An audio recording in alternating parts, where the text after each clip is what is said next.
Bueno, danak joan baino lehen hau. Galduko dute oso hitzaldi interesgarri bat. Josu López Gazpiok eskainiko diguna.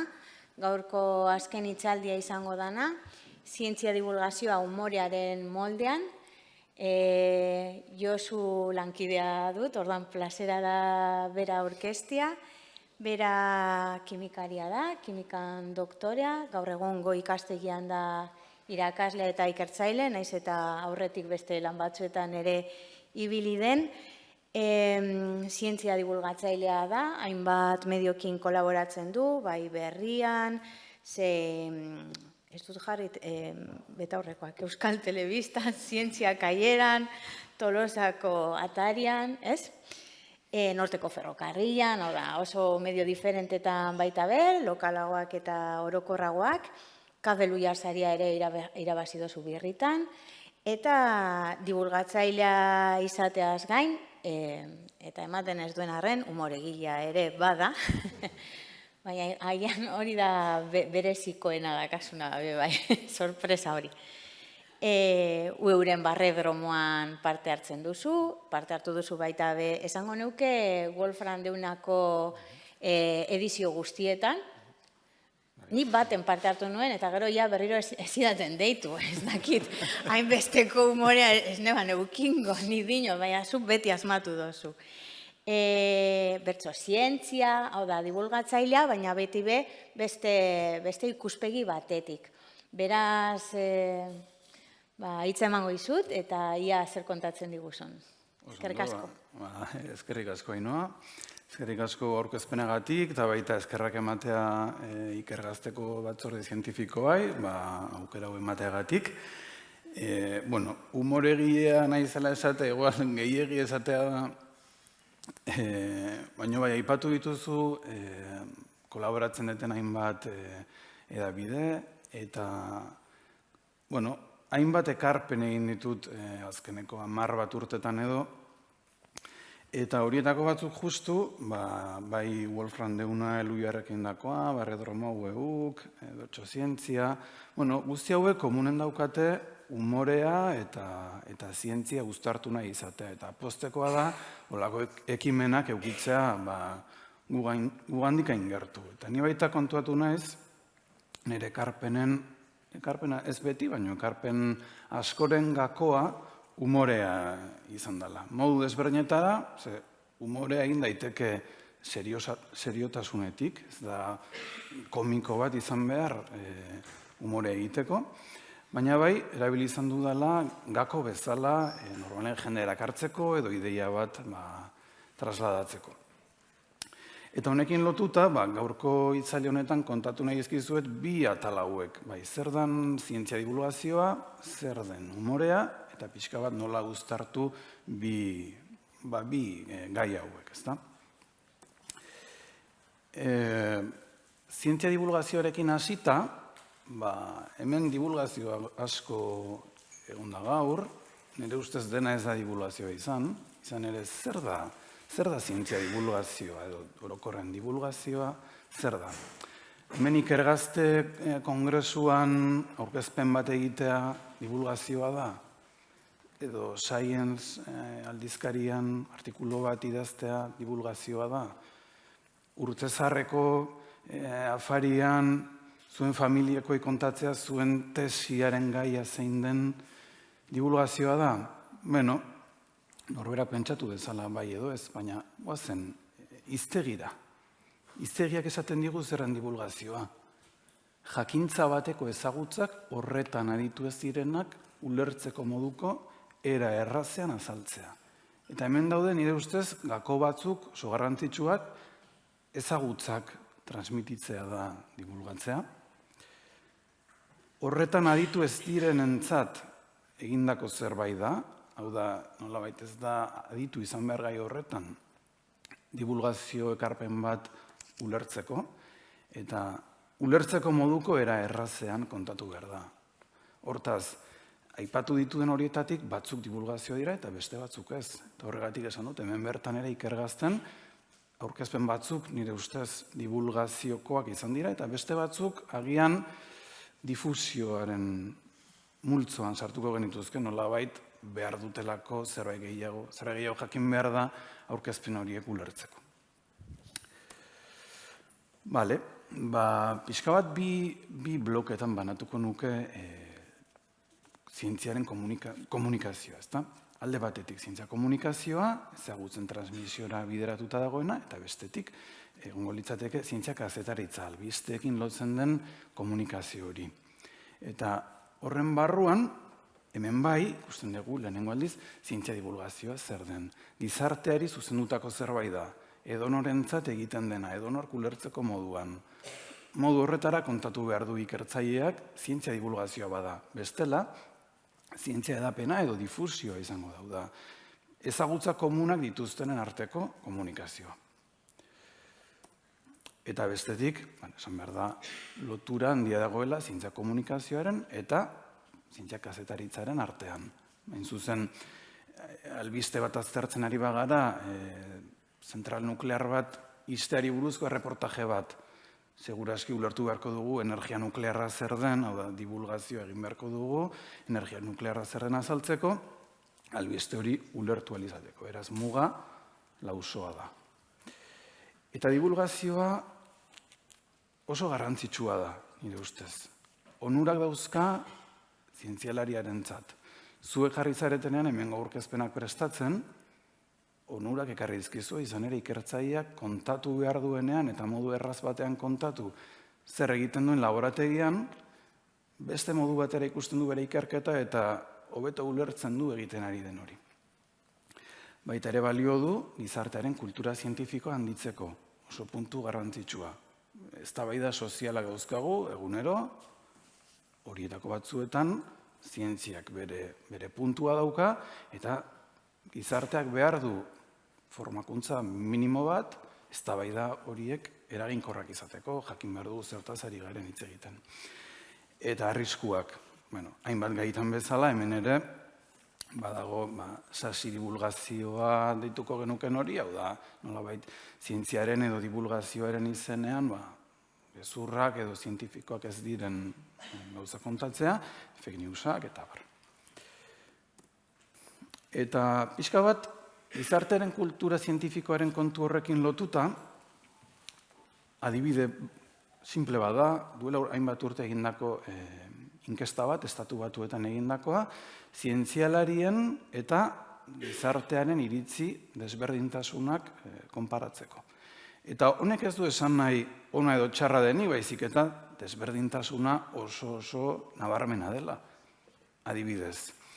Nire atentzio ematen dit, kasu honetan, laugarrenak. Gizakia, gu evoluzioaren ondorioa gara galdera, zientzialarien 80% ados dago, baina gizartearen 75% bakarrik dago ados baieztapen horrekin. Hau larria da, eta esan nahi du, nonbait komunikazio arazo bat egon dela zientziaren eta gizarte orokorraren artean. Divulgazioa garrantzitsua da, bale, baina nork egin behar du. Hau baita, eztabaida gaia da, eta nik ez daukat hemen erantzun. Ikertzaileek egin behar dute, hau da, zuen bete beharra izan beharko litzateke divulgazioan aritzea, batzuk uste dute baietz, izan beharko litzatekela praktikotasunagatik, hau da, nolabait zuen lana ulertzeko modua hobetzen duelako, bai biziraupenagatik, hau da, zuek kontatzen baduzu, zer egiten duzuen, gizarteak ulertzen badu zuen lana garrantzitsua dela, errazagoa izango da, diru laguntzak egotea, inbertsio egotea gai horietan, beraz, bete behar bezala ikusi daiteke. Edo kazetariek divulgatu behar dute, nolabait zientziak behartuta daude, zientzia gaiak haien edabidetara eramatea. Hore beste eztabaida bada, hemen beste arazo batzuk sortzen dira, adibidez formakuntza falta, kazetariek dutena zientzian aritzeko, baina hemen ez da inor libratzen kontrakoa, berdin zientzialariok ez daukagu inongo formakuntzarik ez dugu jasotzen komunikazioan aritzeko. Edo hirugarrena, erakundeek divulgatu beharko lukete, hau da, ez zuek, baizik zuek lanean zaudeten unibertsitate, ikerketa zentro eta bar, izan behar ote duen langile espezializatu bat edo talde bat, zuen lan hori divulgatzeko. Aditu batzuk izan, divulgazio horretan aritzeko. Hemen, eztabaida irekia da. Baina bai, esan behar da, legeak dioena, 2011ko zientziaren, teknologian eta berrikuntzaren legea, 38. artikuluan, justu 2022an moldatutako artikulu bat da gainera, zehazki edo espreski esaten duena, ikerketa langileen divulgazio lana sustatu eta aitortu eta saritu behar dela. Eta egia da, azken urte hauetan, deialdi ofizialetan, nire ustez modu txikian baldin bada ere, divulgazioak badaukala garrantzioa eta puntu txoren bat atera daitekela hortik. Bai, akreditazioak, EHUko, adibidez, EHUko lanpoltsetan, eta bar, behintzat azaltzen da. Orain dela urte batzuk azaldu ere ez zen egiten. Eta divulgazioa nola? Ez nola idatzi ekarpen bat, nola egin artikuloa, bezik. Nola nahiko du ikertzaile batek divulgaziora dedikatu, edo bere denboraren parte bat divulgaziora dedikatu. Formakuntza falta ipatu dugu, ez zaio garrantziarik ematen divulgazioari, egia da mundu akademikoan ere, nolabait divulgazioa bigarren mailako gauza bat dela, zientzialari batzuk horretan eritzen dira, baina nolabait zientziaren nagusi horiek segurazki ez dira dedikatzen divulgaziora. Esan dugu, errekonozimendu falta, eta gaur egun kurrikuluma egitea hain garrantzitsua den momentuan, zaila da ikertzaile batek gehien bat bere etorkizun, zientzialari etorkizun hori nahi duen ikertzaile gazte batek, denbora dedikatzea punturik emango ez dion jarduera bati. Eta kalitatezko denbora falta. Gaur egun 1000 gauzetan gaude, gauza azkarretan, eta ez daukagu divulgazioak behar duen patxada, artikuluak irakurtzeko, hori nola kontatu modu errazea, nola kontatu pentsatzeko. Eta gero badaude, hainbat, komunikazio arazo.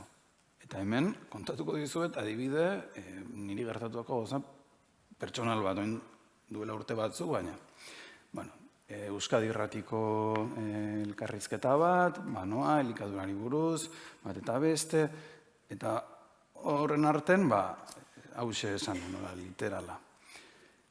Sagarraziek amigdalina dute.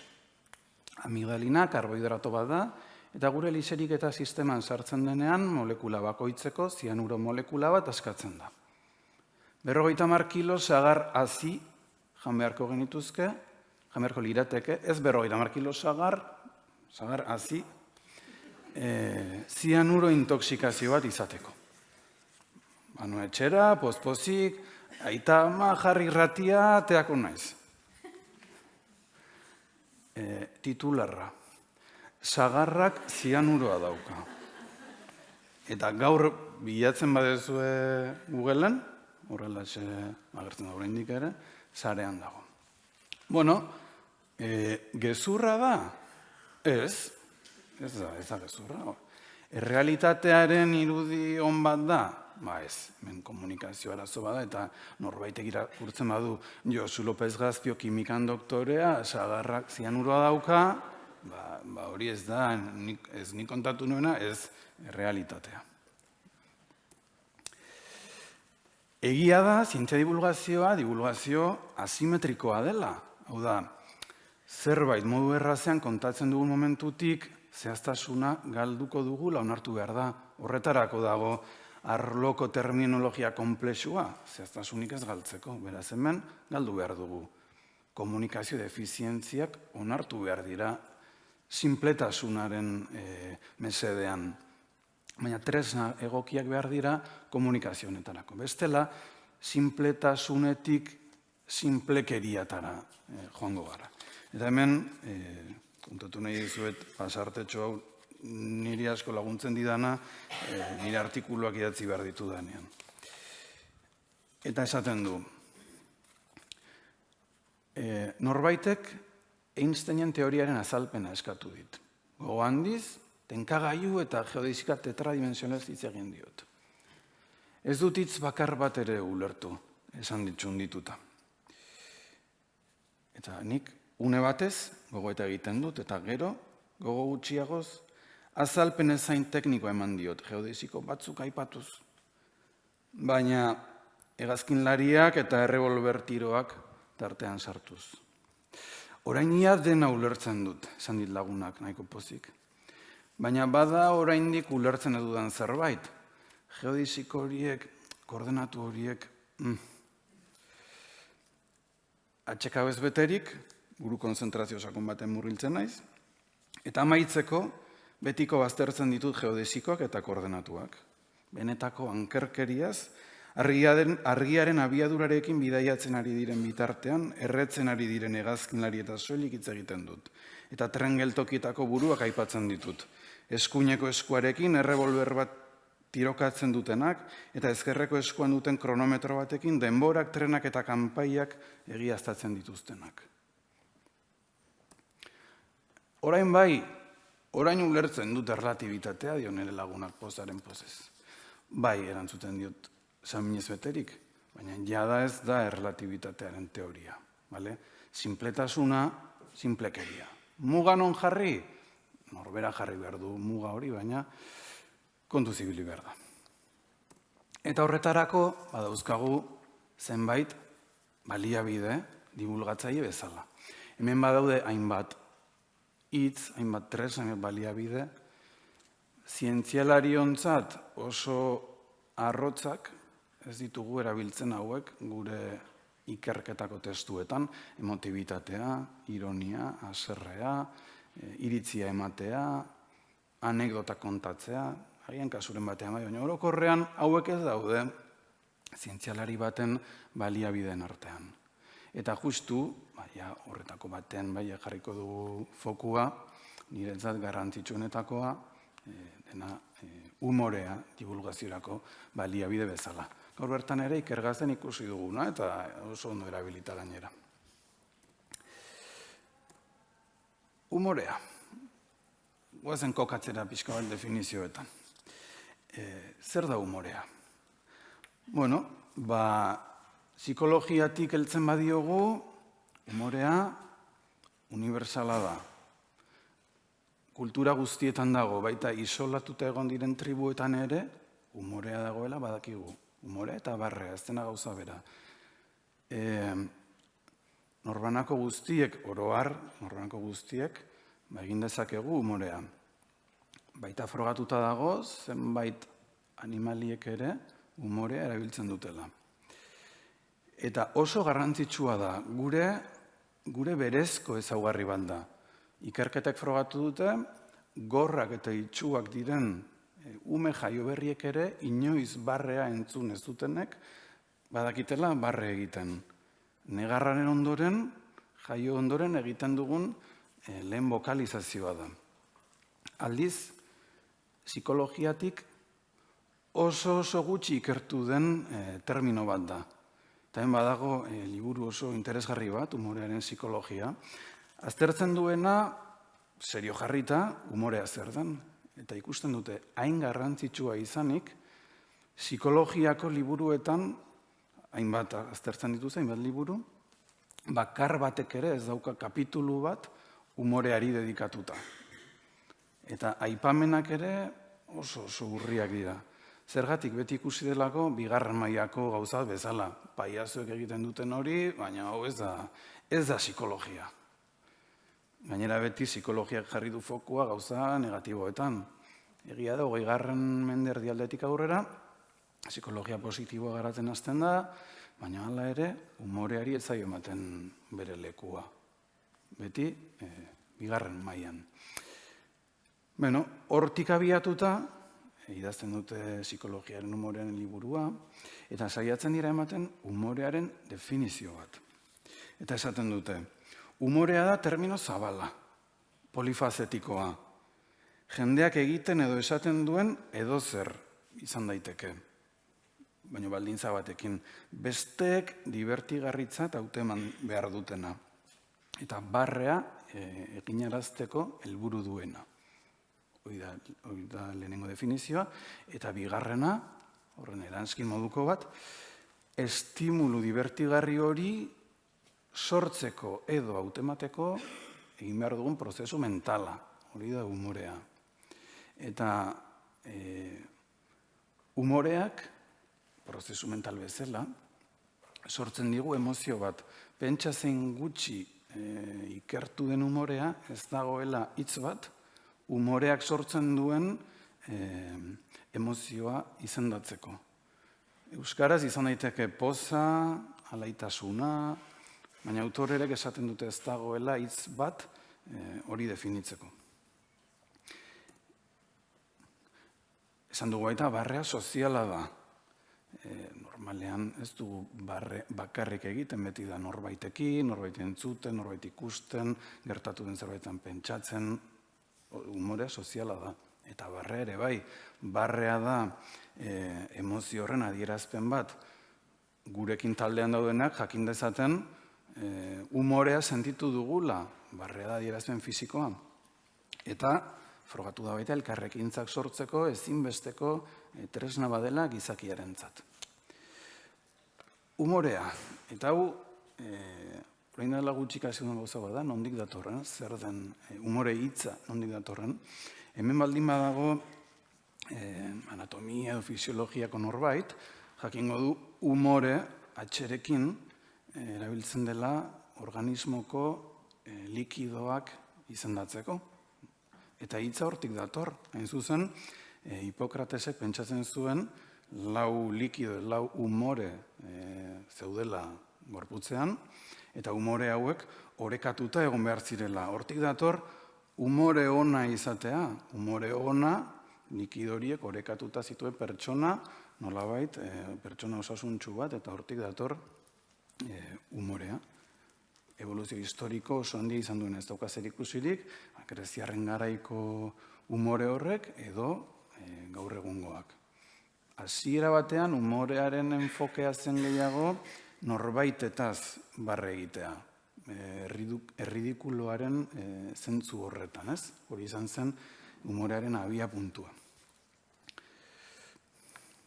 Gaur egun badakigu, umorea buru osasunaren parte dela, beharrezkoa ondo egoteko, eta esan bezala oso gutxi ikertu den gaia da.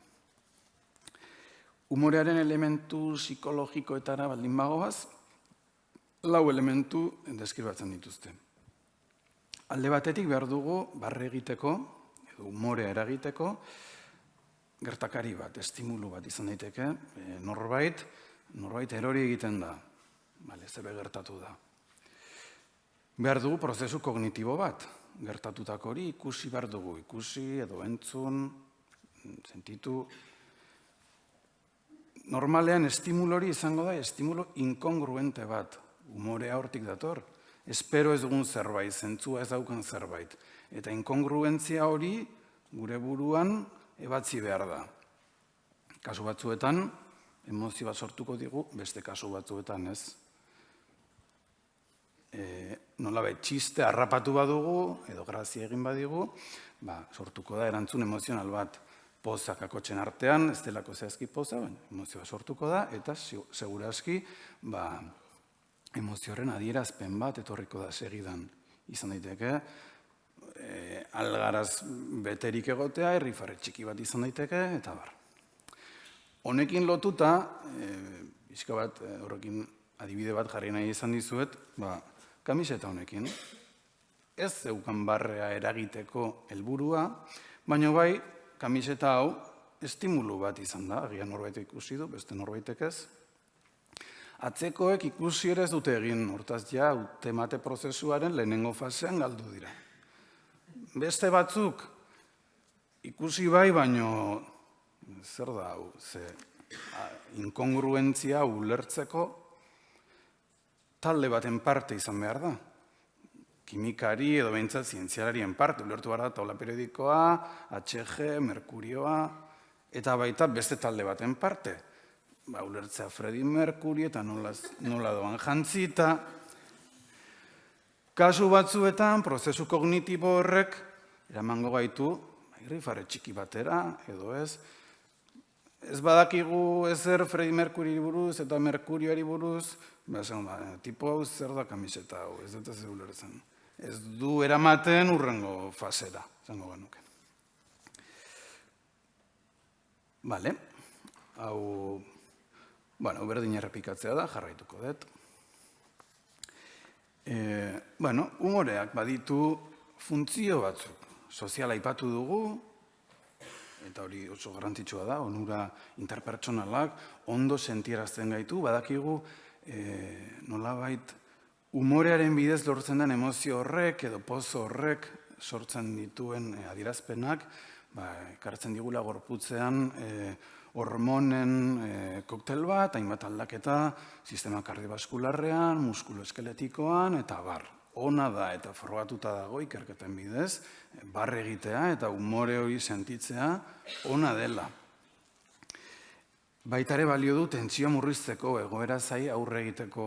Batzuetan, txantxa batekin, txiste batekin, hausten dugu hasierako izotz hori eta pres gaude egoera zail bati aurre egiteko. Nork ez du barre egin egoera oso zail baten aurrean, segurazki, denoi gertatu zaigu.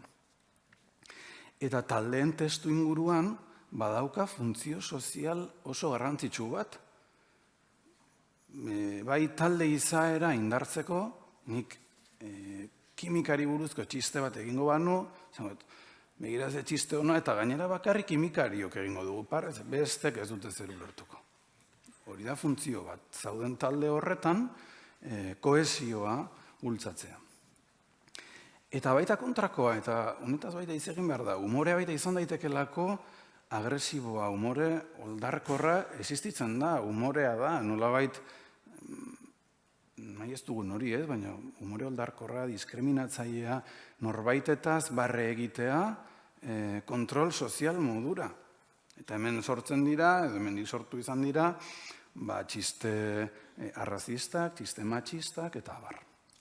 Hori ere, egon badago. Irudi hauetan laburtuta ez, soziala dela, bakarrik barre egiten duen norbait inongo arrazoiri gabe, esango genuke kasi arazoren bat daukan pertsona bat dela. Eta beste biak ez, barre egin, baino norbaitetaz barre egin eta norbaitekin barre egin. Umorearen bi alde oso desberdin eta neurtu behar ditugunak. Umorea dena izan daiteke, baina denak ez du balio.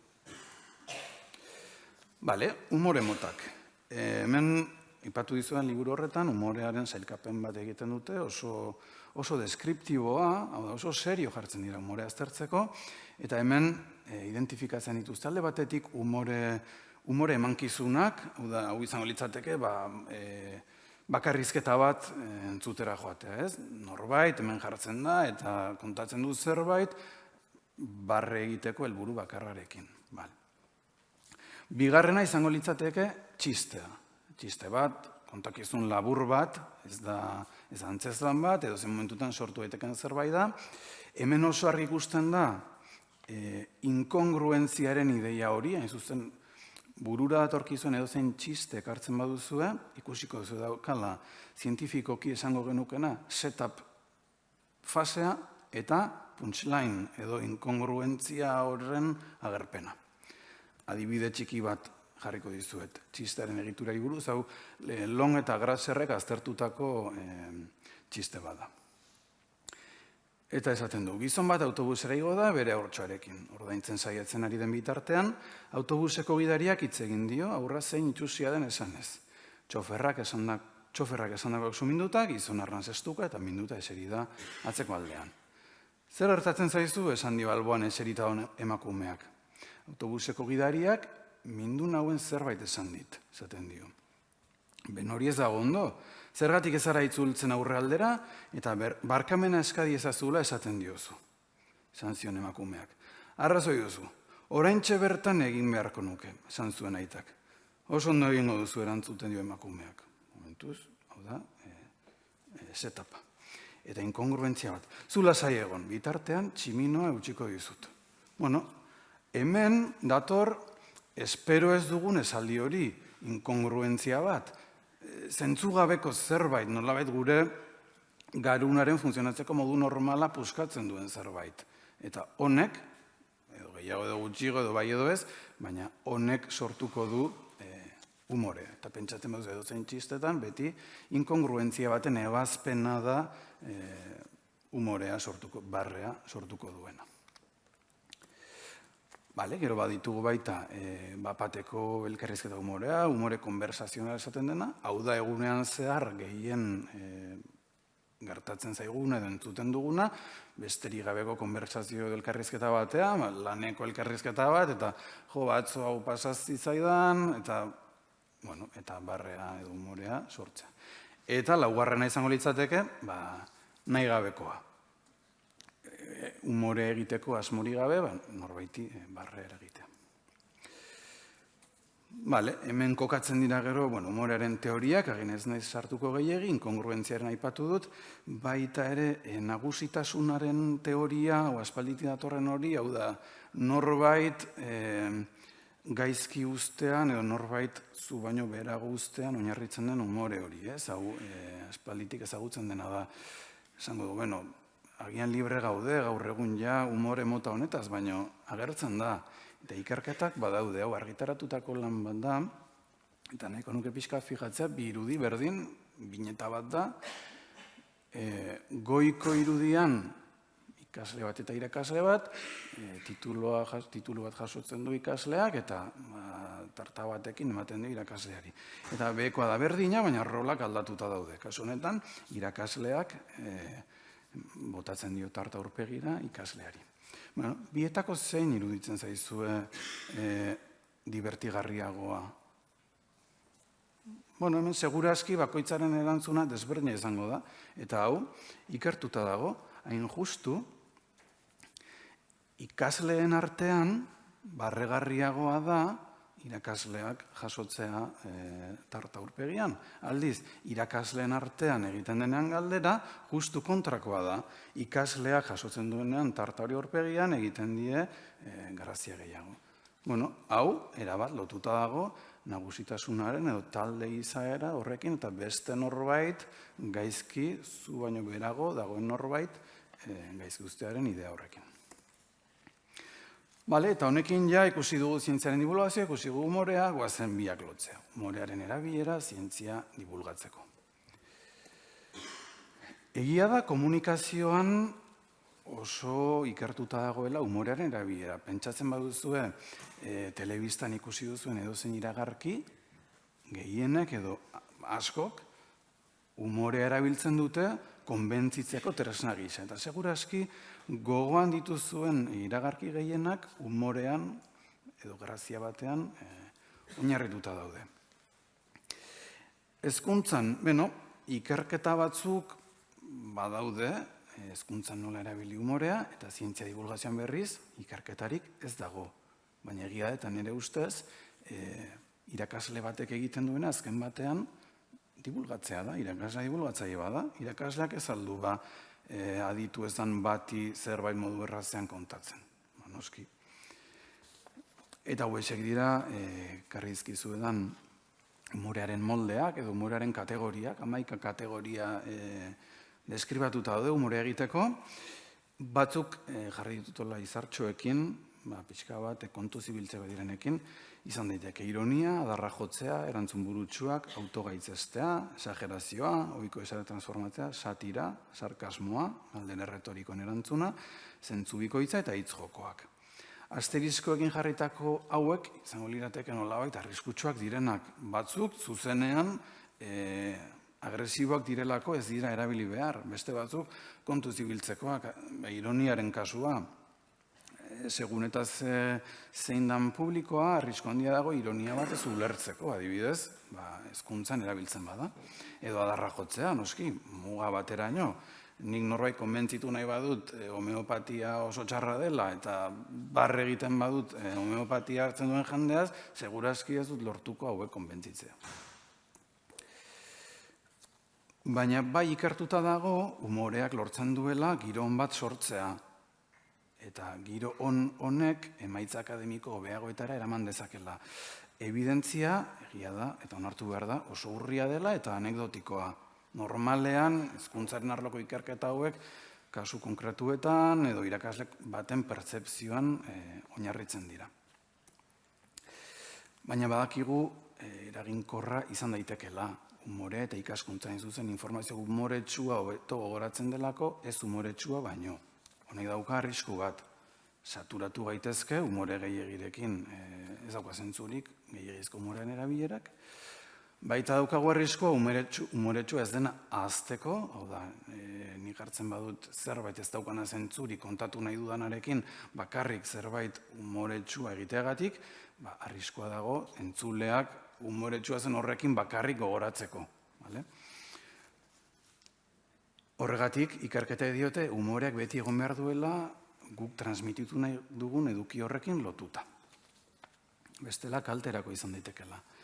Eta oztopo edo gakoen artean, eta hemen ekartzen ditut Kike Amonarri soziolinguistaren ondorio batzu, bertso zientzian eta ibili denak, esaten du, orokorrean jendea ez da animatzen umore egitera, esan ez naiz graziosoa. Bueno, ez da graziosoa izan behar umore egiteko, landu beharreko zerbait da, beste dozen gai bezala landu daiteken zerbait da. Eta bestetik, beldurra ematen duelako, norbait mintzeko beldurra, nola baita arriskatu behartzara, egia da, aurreko hitzaldiak entzuten, asko zer oso gonengonan eserita, eta ez hemen, zuen denon aurren zerbait kontatu nahien egoten, ez? Eta baitaren nolabait umoreak zaurgarri egiten zaitu, zerbait ezpada ondo ateratzen, ze pentsatuko dute, gaizki egin dut, eta badauka bere komplikazioa. Baina nik behintzat zerbait ikasi badut urte guzti hauetan, umoreak hitzaldi bat erakargarriago egin dezakela, segurazki gaur entzun dituzuen aurkezpenak gogoratzen badituzue, baliteke umoretsuak izan direnak hobeto gogoratzea. Gertutasuna ematen du, giro ona sortzen du, bai. Eraginkorra den ezagutzak transmititzeko ez dago hain argi, zalantzak daude, ea benetan umorea tresna den ezagutzak transmititzeko, agian giro onaren bide horretatik, baina ezagutza bera transmititzeko ona ote den oraindik ez dakigu. Derrigorrezkoa den, noski ez da derrigorrezkoa, eroso gauden moduen egin behar dugu, beti erosotasunetik, baina hori bai, aleginu behar gara, umore egiten, modu batea bestera, norbera eroso dagoen modura, oso umore mota desberdinak daude, ez da derrigorrezkoa, baina saia gaitezen. Eskerrik asko.